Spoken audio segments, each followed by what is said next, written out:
For years ago, when I was 24, my mom passed away from breast cancer. Both my grandmothers had also died from it. I went for a specialist screening and discovered some cells in my breast that could have turned cancerous at any moment. I had a few options: frequent screenings, a single mastectomy, or a bilateral mastectomy, removing all breast tissue. I chose the last drastic, but after witnessing what cancer did to my family, I couldn't take the risk. I was warned about scarring, but it was worse than expected: 2 huge, pink, jagged scars. I went into severe depression, avoiding mirrors. Even leaving my flat felt impossible. I got physically sick looking at myself. A therapist suggested a plastic surgeon.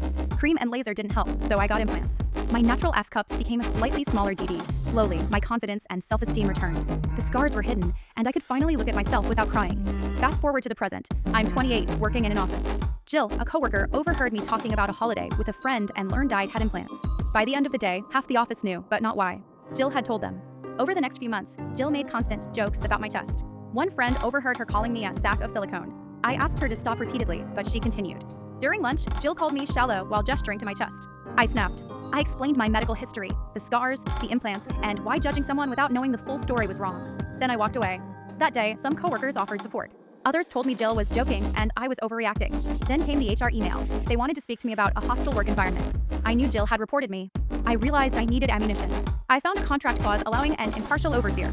I collected 16 signed statements from coworkers detailing Jill's harassment, dates, quotes, and witnesses. Every detail documented.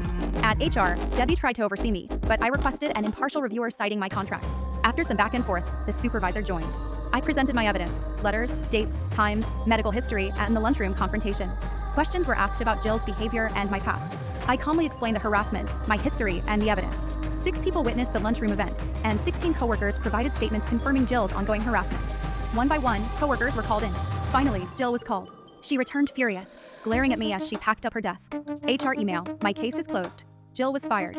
Sometimes standing up for yourself requires patience, evidence, and courage. In the end, the truth prevailed, and I regained my dignity.